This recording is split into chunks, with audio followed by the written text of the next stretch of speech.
He's back. Ryan Russillo joins the show. There he is!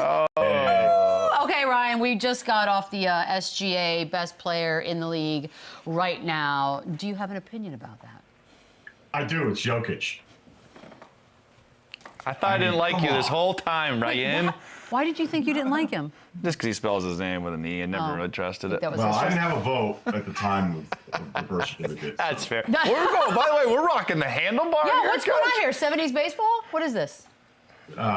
Pitchers and catchers. Yeah. That's right. You know what? I love it. It's very like, it look like a Lou has this look on his face. He's like, oh, he's been ride or die, SGA. But by the way, he's gonna win MVP. He's great, but like best player. Well, yeah, best what do you player want me now? to do? That's my rook. That's my rook is the MVP. I'm supposed to be proud. That's fair. no, man, I get it. I mean, when you're this great as he is, and then it's like, okay, now let me make the argument against him, which, you know, it almost feels nasty with some of these dudes that are this great. But I think whenever you're comparing some of the high volume scorers to somebody like Jokic, it's kind of not recognizing how Jokic sees the game. Like that Lakers loss was brilliant defense. They spaced it perfectly. They ignored the people they wanted to ignore. They absolutely just stacked the paint against him. But he took 5 shots through 3 quarters. Now, you could argue, hey, Jokic can't have that happen, and I would doubt he would let that happen to him again. But I just think he sees the game in such a different way. Like, there's one year I think he wins MVP where I think he took like 14 shots a game. It's crazy. So he's just not going to. I'm sure he could score way more if he wanted to. I just don't know that he has that in him the way some of the other _1 options do. Yeah. He's a play smarter, not harder guy, is what I'm hearing right now. That's his problem. I knew that. I mean, look, I was kind of setting myself up. We did a thing, Ryan, was like, would Jokic average 37 points, 17 rebounds, or 15 assists? What do you think would be the most likely? I said the 15 assists because he can almost just take 3 or 4 shots now less and do that already. It would, yeah. The 15 assists, I'd like him to have better shooters because I really think it's going to be a problem in the playoffs, seeing some of the stuff the teams are doing against him defensively where, you know, I don't really care who you are. When 4 guys have their foot in the paint and you have a catch at the elbow, unless he's going to start pulling up 15-foot Hakeem shots, which he just doesn't really want to do. You know, there's a lot of guys. Like, you know, whenever we saw that, like, scoring burst that was insane last season, like, I always think about Steph, and if Steph just decided, hey, I'm going to try to get 60 tonight, I think he could do it. I think he could do it way more. But I think there's a lot of guys that could go, I could just be gross for a week, and let's see if I can get 60. But I think everybody learns in this game that eventually it's like, cool points, bro. But, you know, we're trying to, you know, basketball is very connected. Guys have to, just like little kids, I need to touch the ball if you want me to play defense and rebound. So, you know, I think Jokic kind of sees the game that way, and it's look, the MVP is one conversation, but I just don't think there's another player better than him. I think he's on this. This thing, yeah.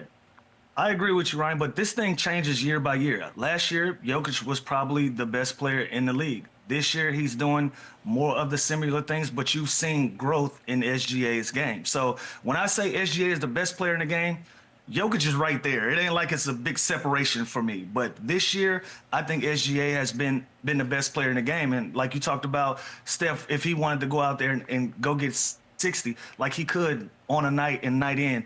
And trust me, when it comes to NBA players, if they can do it, they're gonna try to do it. And so there is a window where Jokic could go out and get 30s and go get 40s.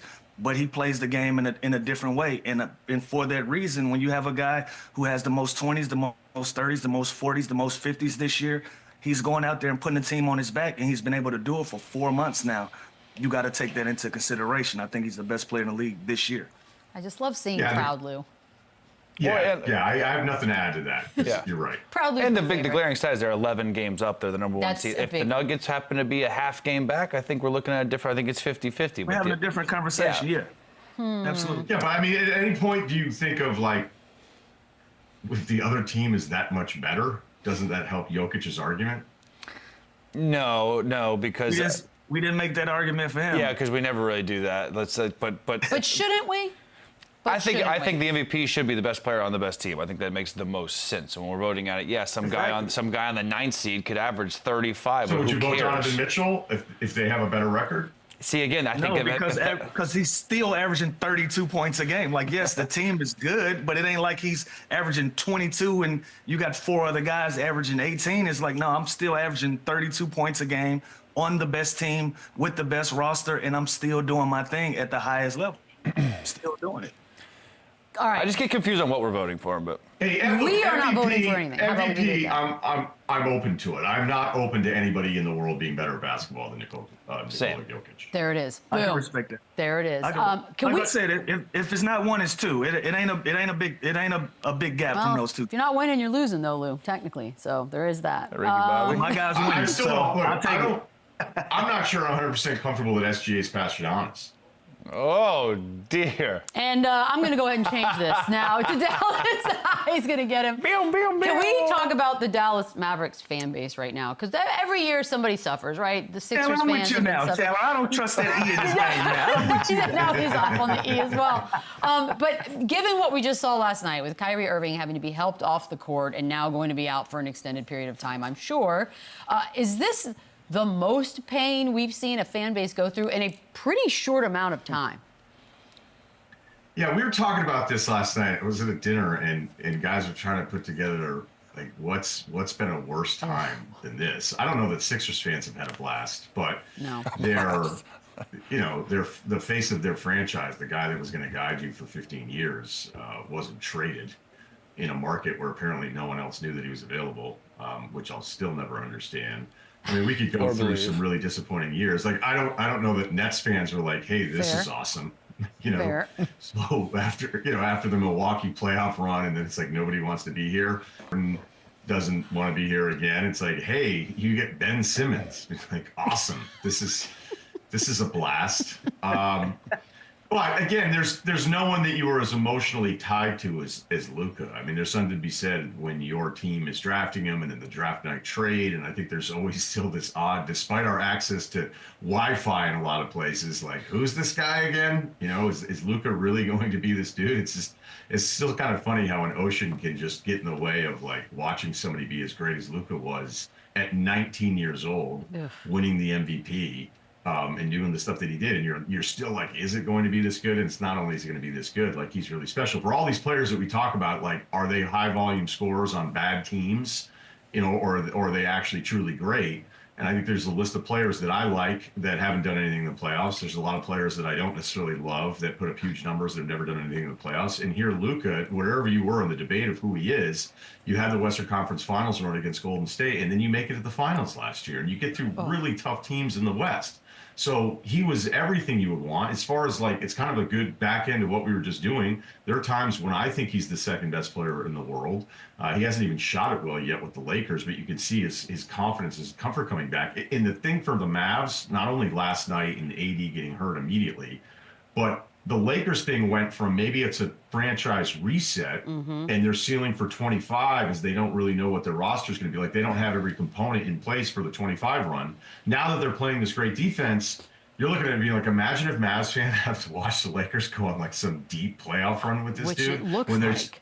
Right, because what they're doing defensively, I did not expect to happen, and they're off the charts right now for about a month. Who could have expected? I don't care. I don't even think JJ Redick could have expected hurts this. more, Ryan? The Mavs literally missing the playoffs or the Lakers winning a championship? Winning a championship.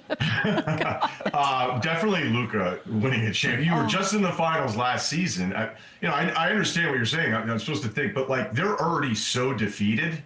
Okay, like if I'm dumped and I'm bummed out, great. But if she marries like Ryan Gosling the next Gosling would be, well, I like him so much, I'd be like, well, whatever. I wouldn't be mad, but That'd be someone you hate, but that's I'd be awesome. so sick and jealous. It'd be a disaster. Yeah, I'm only thinking of like guys like John Hamm seems like a good hang, but I'd be like, oh man, like this is never gonna work out. Yeah, and she's better off probably. She's better off, probably. Who knows though? Actors are fickle. Yeah. True. Yeah, maybe we don't use actors. You know what? That's fair, Ryan. That's a good comeback. We don't use actors. Don't use athletes either. Oh God, what's left? Doctors? Yeah, that wasn't even on the table. Got a dentist? Dentists and doctors. And Ryan, when we talk about LUKA, we know about the leaks coming out, and you mentioned you didn't care if he walked down the court smoking a cigarette as the game is going on. You just don't trade a LUKA in his prime. Where do we go from here if you're the Mavericks? How do they heal this pain? How do they heal this?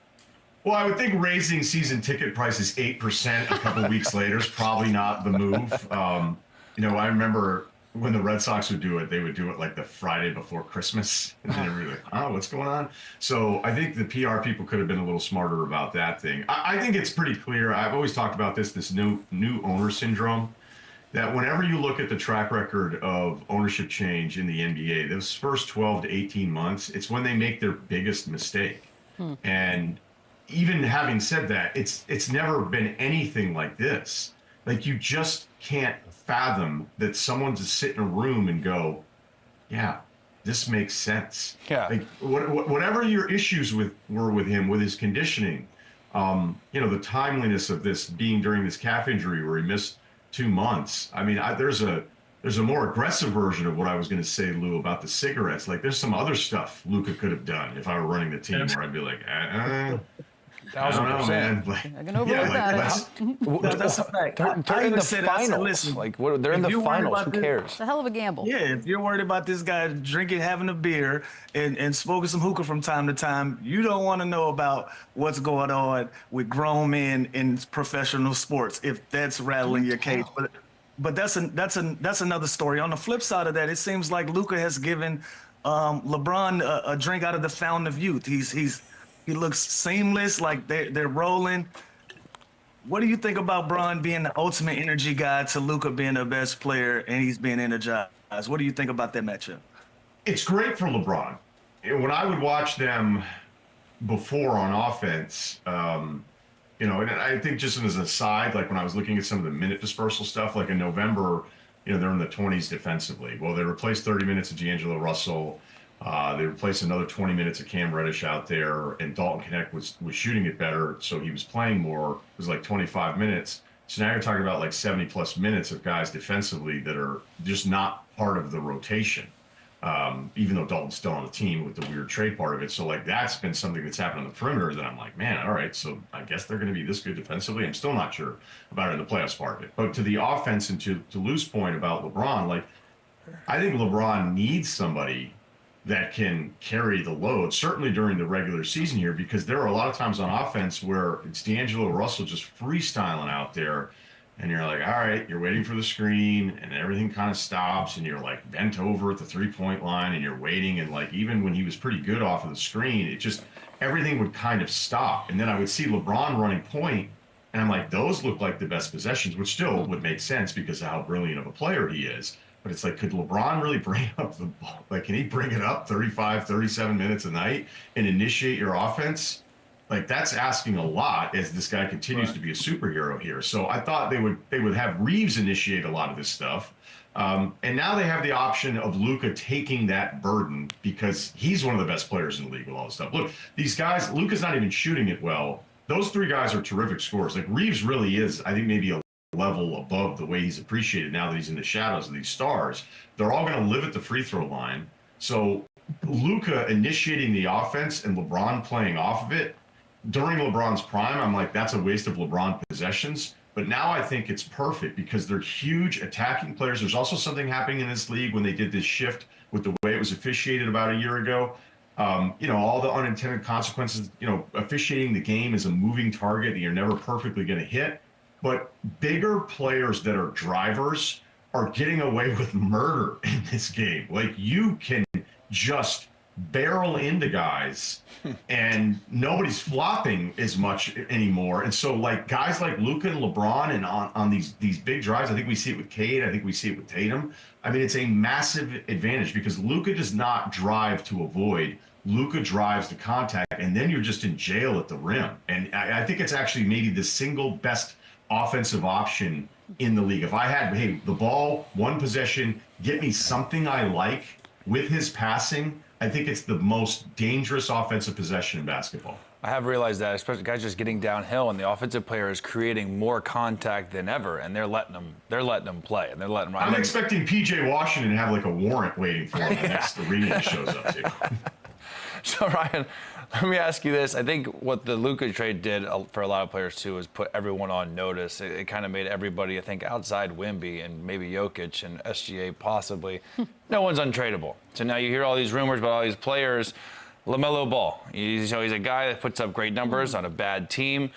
You hear him in the talks about teams seeking interest on him. Is this something that the Hornets should entertain like this summer? Is this like, would that just, what can you get for a guy like LaMelo Ball? Like, what's his value? His value is probably a little bit lower than 13-year-olds would think. Thank you. I didn't want to say it, Ryan. He is incredibly talented. His start again at his size. Like when you see him when it's nice, you're like, man. And then, look, he can see over the top everybody because of all of his size. But Charlotte is kind of in this Atlanta Hawks thing where you have this franchise guy, you have a local attraction. I've heard it enough. I'm shocked at how often Trey is defended to me because I'm like, look, at least with Trey, he's won some big games and he's not afraid of the moment. So I'll give him that.